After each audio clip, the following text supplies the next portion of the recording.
General Maya Chen stood before the massive viewing window of Titan Station, her dark eyes fixed on the mysterious shape emerging from Saturn's orange haze. After 15 years of secrecy, Project Orpheus was finally complete. The ESS Defiant didn't gleam like the polished warships of the Galactic Concordat. It absorbed light, a shadow given form. "Status report," she commanded, her voice steady despite the weight of the moment. Behind her, dozens of technicians and officers worked at their stations, monitoring the final systems check of humanity's greatest gamble. Dr. Ilara Patel, chief engineer of the project, approached with a holographic display floating before her. "The quantum vacuum drive is stable, General. The Faraday mesh is maintaining cohesion at 99.8% efficiency." She paused, allowing herself a small smile. "They won't see us coming."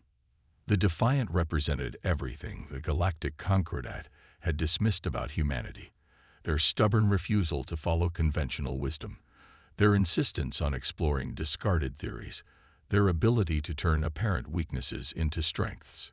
While other species had pursued ever more powerful energy weapons and shields, humanity had taken a different path. "Show me the core," Maya ordered. The holographic display shifted, revealing the beating heart of the vessel. Where other ships carried antimatter reactors or zero-point energy cores, the Defiant housed something far more primitive and far more dangerous. "The gravitational singularity is perfectly contained," Ilara reported. "The exotic matter ring is maintaining stability. We've essentially created a portable black hole, controlled by principles the Concordat considers impossible." Maya nodded. The aliens had laughed when they discovered humans still studied classical physics alongside quantum mechanics. They couldn't understand why humanity refused to abandon obsolete technologies. But humans had learned long ago that sometimes the old ways held secrets the new had forgotten. An alert chimed through the command center.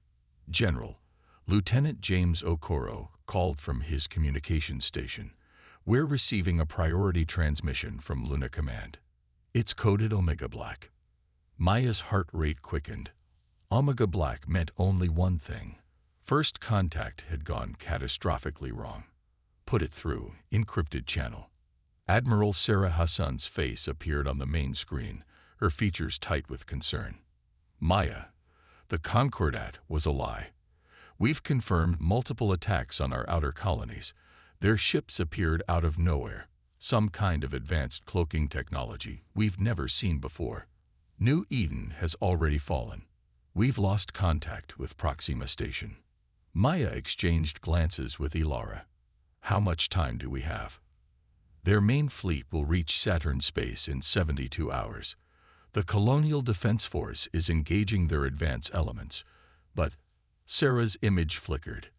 "Their technology is centuries ahead of what they showed us. It was all a deception, letting us think they were merely cautious allies while they study our weaknesses." "They didn't study all of them," Maya replied. "The Defiant is ready. Not pretty, not polished, but ready to fight." Sarah's relief was visible even through the static of the quantum transmission. "Can it stand against their fleet? Our conventional ships are being torn apart." Maya turned back to the viewport, watching as maintenance drones detached from the Defiant's dark hull. "They expect energy weapons, shields, and conventional tactics. The Defiant doesn't have any of those things. What it does have is a black hole for a heart, a hull that absorbs both energy and light, and weapons that break the laws of physics as they understand them. And a human crew," Ilara added quietly. "Don't forget that part." Maya allowed herself a grim smile. "Begin evacuation of all non-essential personnel from Titan Station. Initiate emergency crew boarding protocols. We launch in 6 hours." As the command center erupted into controlled chaos, Maya kept her eyes on the Defiant. The aliens thought they knew humanity's capabilities, thought they had calculated every variable. But they had made a crucial mistake. They had assumed humans would follow the same technological path as every other spacefaring race. They hadn't realized that humanity's greatest strength wasn't their technology. It was their stubborn refusal to accept limitations. They think they're hunting sheep, Maya murmured. They're about to learn they've stumbled into a wolf's den. The Defiant systems continued their power-up sequence, each one representing a theory the Concordat had dismissed, a path they had abandoned. In 6 hours, the galaxy would learn why humans had never stopped asking what if, why they had never stopped exploring the roads not taken. And perhaps most importantly, they would learn why every human child was still taught the ancient art of thinking outside the box. The Concordat battle fleet emerged from hyperspace in perfect formation, their crystalline ships catching Saturn's distant light like faceted jewels. Admiral Vexterra watched the tactical display with all 4 of her primary eyes, mandibles clicking in satisfaction. The human defense fleet protecting their gas mining operations had already scattered, their primitive vessels no match for Concordat technology. Curious, her senior tactical officer, Sub-Commander Zarl, noted, the humans are not behaving according to our simulations. Their ships are retreating behind Saturn's rings rather than attempting to engage. They recognize the futility of resistance. Vexterra replied, begin deployment of the harvester ships.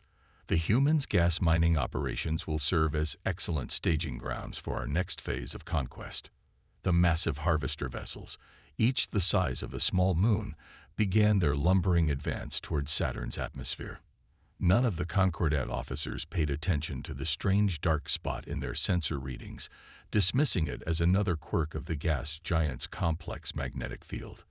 Aboard the ESS Defiant, General Maya Chen watched the alien fleet's approach through sensors that operated on principles the Concordat had never conceived. They still haven't detected us, she noted. Dr. Patel, status of the quantum vacuum drive. Operating beyond specifications, Ilara reported from her station. The gravitational lensing is perfect. We're literally bending light around us. Not with technology, but with gravity itself. Maya nodded. The Concordat relied on complex energy fields and quantum manipulations for their cloaking technology. The Defiant simply created a localized gravity, well so intense that light curved around it. A technique as crude as it was brilliant. All hands, battle stations. Maya commanded. Prepare for Operation Newton's Revenge. Throughout the massive ship, crews rushed to their positions. Unlike the automated systems of Concordat vessels, the Defiant required human operators for its most crucial functions. The aliens saw this as a weakness. They were about to learn otherwise. Target the lead harvester, Maya ordered. Initiate gravitational spike on my mark. The Defiant's main weapon was, like everything else about the ship, deceptively simple in principle. It didn't fire energy beams or plasma bolts. Instead, it created a focused point of intense gravitational force, essentially hitting the target with a microscopic black hole that existed for a fraction of a second. 3 minutes until they're in optimum range, Lieutenant Okoro reported. The Concordat fleet is beginning to deploy their energy screens. Maya smiled grimly. They're preparing for the wrong kind of attack. Execute primary sequence. The Defiant's quantum vacuum drive pulsed, using the ship's artificial gravity well to accelerate it to relativistic speeds almost instantly.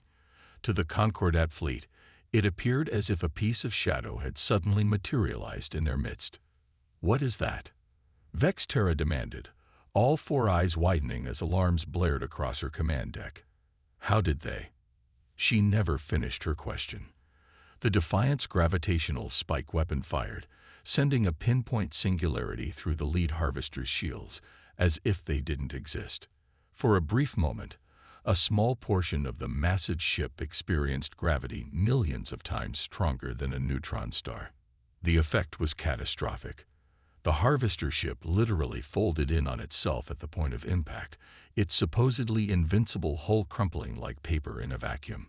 Secondary explosions rippled through its structure as its power cores destabilized. Impossible, Zar-Ul shouted. They're weapons. They're not registering on any of our defensive systems.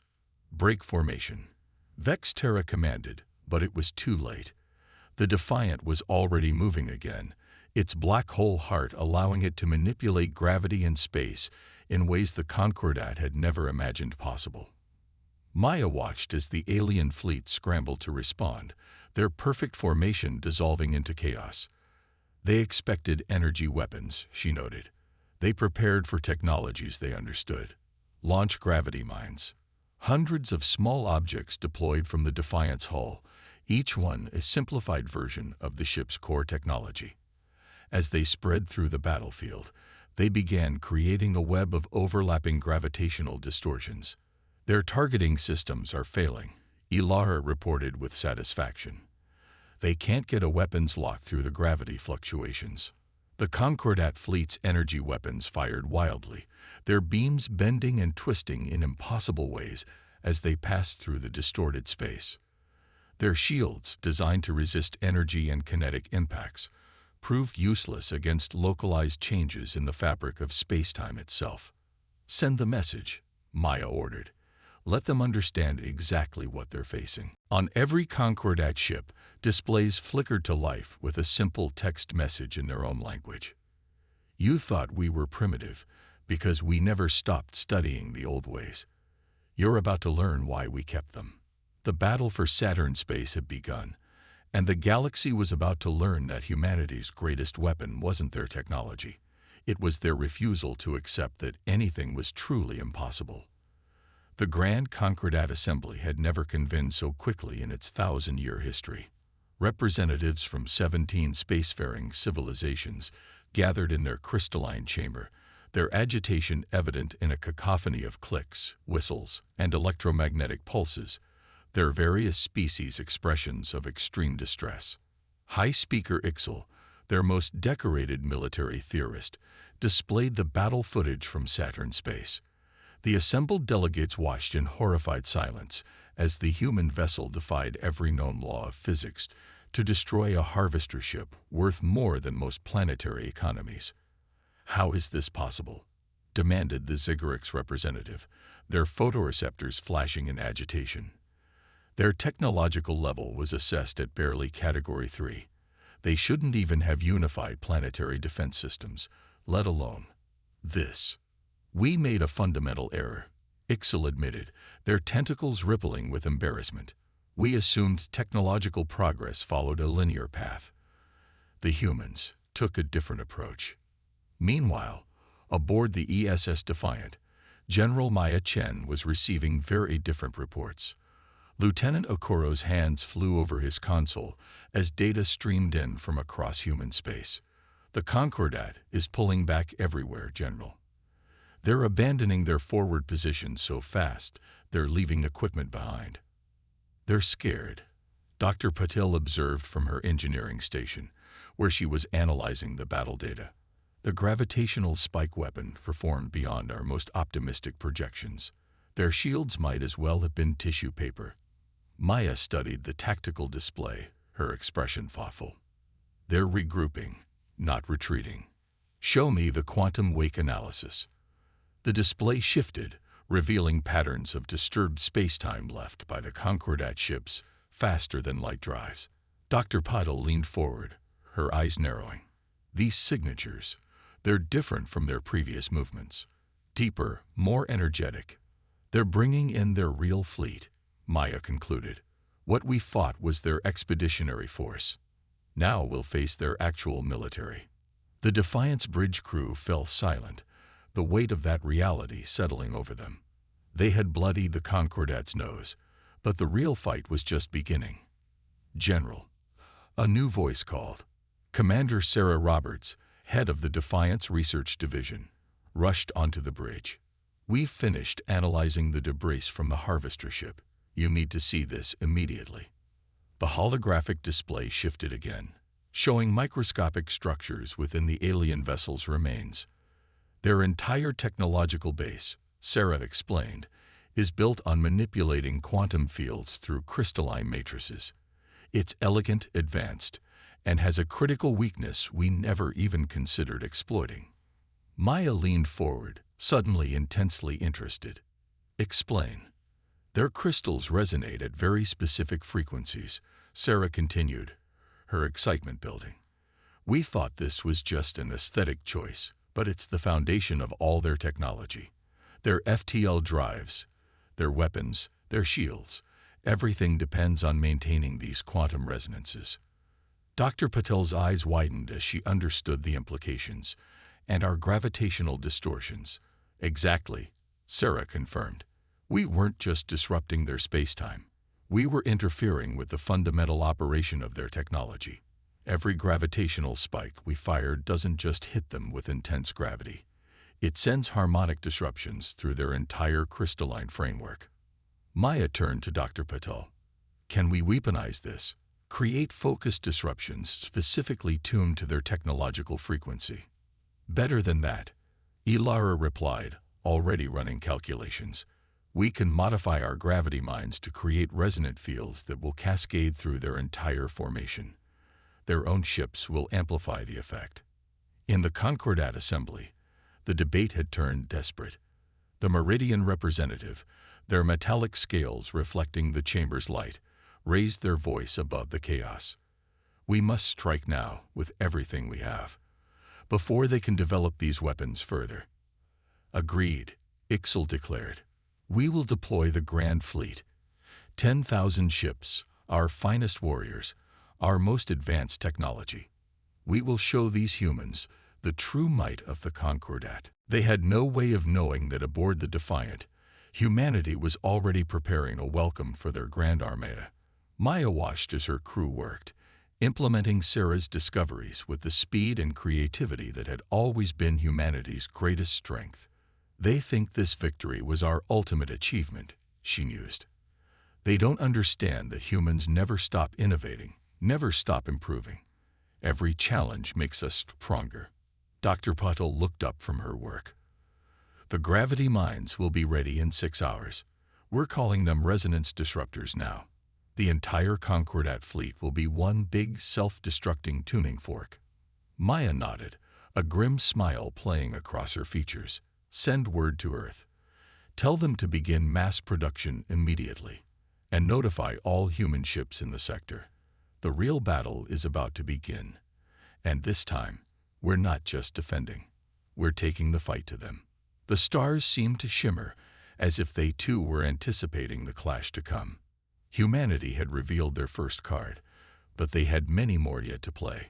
The Concordat was about to learn why every human child was taught that the best solutions often came from thinking about old problems in new ways. The void between Jupiter and Saturn erupted with light as 10,000 Concordat warships tore through the fabric of space-time.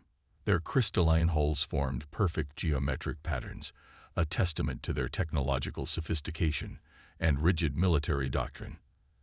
At their center, the Concordat flagship Crystal Ascendant dwarfed its escorts, its 100-kilometer-length broadcasting power and authority. Supreme Commander Ixel stood on their command deck, all sensory appendages extended to absorb the magnificent sight.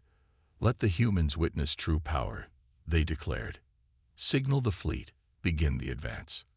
Aboard the ESS Defiant, General Maya Chen watched the enemy armada approach.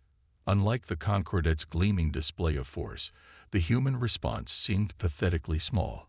The Defiant hung in space alongside just 50 other ships, vessels pulled from mining operations, retrofitted cargo haulers, and hastily upgraded defensive platforms. They're launching long-range scans, Lieutenant Okoro reported. Their energy signatures are massive. They're not even trying to hide their capabilities anymore. Why should they? Dr. Patel remarked from her engineering station. They outnumber us 200 to 1, with technology they believe we can't possibly match. Pride comes before the fall. Maya nodded. Status of Operation Echo. All ships report ready, Commander Roberts responded. The resonance disruptors are synchronized. We've mapped the harmonic frequencies of every major Concordat ship class. The human fleet had spent the last 6 hours seeding the space between Jupiter and Saturn with thousands of modified gravity mines. Each one was tuned to exploit the crystalline weakness they'd discovered, creating overlapping fields of destructive resonance. They're entering weapons range, Okoro announced. Their forward elements are charging weapon systems. Maya took a deep breath. Begin broadcast. Across the Concordat fleet, communication systems crackled to life with an unexpected transmission. It wasn't the surrender plea they'd anticipated. Instead, they heard music, a simple human melody that seemed to ripple through space itself. "What trickery is this?" Ixel demanded as their sensors registered strange fluctuations in their ship's crystalline matrices.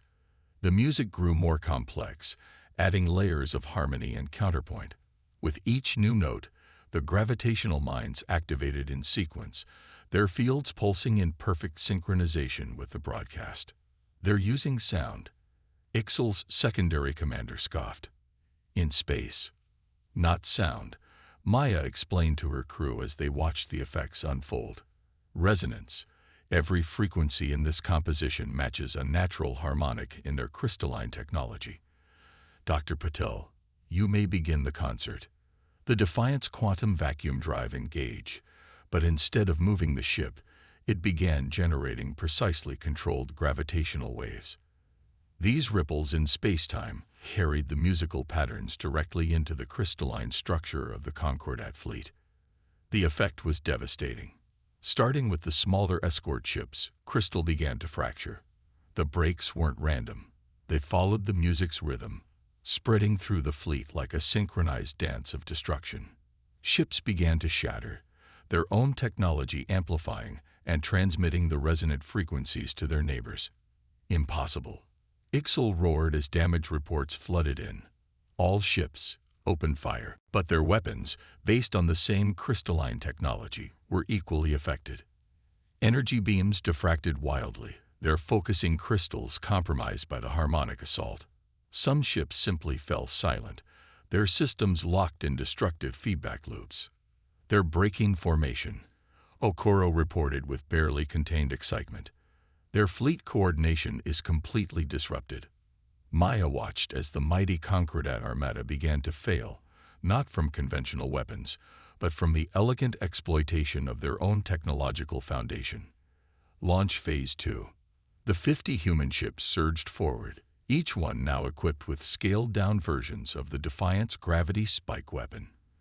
They didn't need to match the Concordat ship for ship. They just needed to target key vessels whose destruction would cascade through the enemy fleet's crystalline network. From his flagship, Ixel watched in horror as their carefully planned assault dissolved into chaos. The humans weren't fighting according to any known doctrine. They had turned the very laws of physics into weapons, using principles so basic that the Concordat had dismissed them as irrelevant millennia ago. "Signal the retreat," Ixel ordered, their voice heavy with disbelief. "We must warn the assembly. These humans, they're not primitives. They're something else entirely." But the retreat order came too late. The resonance had reached the crystal ascendant itself. Fractures appeared in its magnificent hull, spreading like spider webs across its surface. The flagship's power core, contained within a perfect crystalline sphere, began to vibrate at frequencies it was never designed to withstand. Maya's voice cut through the chaos of battle, broadcasting on all frequencies. "You assumed that because we hadn't discovered your path to the stars, we were inferior. You never asked why we kept studying the old ways, why we never abandoned physical sciences for purely quantum technologies. Today, you learn the answer. Sometimes the simplest solutions are the most powerful." The crystal ascendant's core finally shattered, the release of energy turning the massive flagship into a brief, brilliant new star. Throughout human space, the message spread. The Concordat's grand fleet, pride of 17 alien civilizations, had been defeated not by superior technology, but by humanity's unique ability to find strength in what others considered obsolete. 1 month after the Battle of the Resonant Fields, as humans had begun calling it, the Grand Concordat Assembly Chamber looked very different. Gone were the towering crystalline structures that had once dominated the space. Instead, simple metal and composite materials formed the walls and seating, a silent acknowledgement of how completely humanity had changed their understanding of technological vulnerability. General Maya Chen stood before the assembled representatives, the first human ever invited to address the full assembly. Behind her, A holographic display showed the ESS Defiant, now recognized across the galaxy not as a primitive vessel, but as the harbinger of a new era in space warfare. "The terms of peace are simple," Maya stated, her voice carrying clearly through the chamber. "The Concordat will recognize humanity's independence and our right to develop technology along our own path. In return, we'll share our understanding of gravitational mechanics and help you develop hybrid technologies that don't rely solely on crystalline matrices." High Speaker Ixel, now serving in a civilian role after the military restructuring, leaned forward. "And what guarantee do we have that humanity won't use this knowledge against us in the future?" Maya smiled. "The same guarantee you have that we won't use our existing weapons. Trust built on mutual respect. We never wanted war. We simply wanted the freedom to explore our own solutions to universal problems." In orbit above the assembly world, Dr. Patel and Commander Roberts were conducting a very different kind of meeting. They stood in a laboratory filled with alien scientists, explaining the principles behind human technology that the Concordat had once dismissed as primitive. The key was never abandoning the fundamentals, Ilara explained, gesturing to a simple gravity well demonstration. "You focused so much on quantum manipulation that you forgot gravity itself could be a tool. We kept asking the basic questions. What if we could control gravity directly? What if we could use space-time itself as a weapon?" A young Meridian scientist raised their manipulator appendage. "But surely quantum technology is more advanced." "More elegant?" Sarah smiled. "More advanced doesn't always mean better. Sometimes the simplest solution is the most elegant. Watch this." She activated a small device that combined both human and Concordat principles. The resulting display showed energy patterns the aliens had never thought possible. Back in the assembly chamber, Maya was concluding her address. "The future we envision isn't one where humanity stands above or below other species. It's one where each civilization contributes its unique perspective to solving the universe's mysteries." "And what of the Defiant?" asked the Zixirix representative. "Will you share its secrets?" "The Defiant isn't special because of its technology," Maya replied. "It's special because it represents humanity's greatest strength, our ability to look at old problems in new ways. That's what we really offer the galaxy, not better weapons or shields, but a different way of thinking." As if to emphasize her point, a group of human and alien engineers were at that moment installing the first hybrid power core in a Concordat vessel. It combined crystalline quantum technology with human-designed gravitational controllers, creating something entirely new. "The real victory," Maya continued, "wasn't defeating your fleet. It was proving that progress doesn't follow a single path. There are always alternatives, always new ways to approach old challenges. That's humanity's gift to the galaxy. The reminder that sometimes you have to look backward to move forward." The assembly chamber erupted in the various sounds of agreement from 17 different species. The galaxy was changing. The rigid hierarchies of technological advancement were giving way to a new understanding that innovation could come from unexpected directions. Aboard the Defiant, now in orbit above the assembly world, Lieutenant Okoro received the final signatures on the peace treaty. He turned to the bridge crew with a broad smile. "It's official.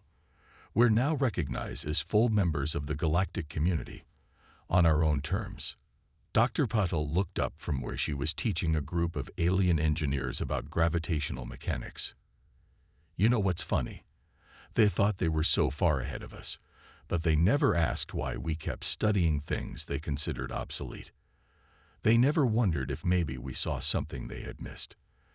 That's always been humanity's true strength," Maya said as she returned to her ship. "Not our technology, not our weapons, but our refusal to accept that there's only one right way to solve a problem. We keep asking questions, keep exploring paths others have abandoned." As the Defiant prepared to return to Earth, Maya stood at her familiar spot on the bridge, watching the assembly world shrink behind them. Humanity had earned its place among the stars not by following the established path, but by blazing their own trail. They had shown the galaxy that sometimes the best way forward was to remember what others had forgotten.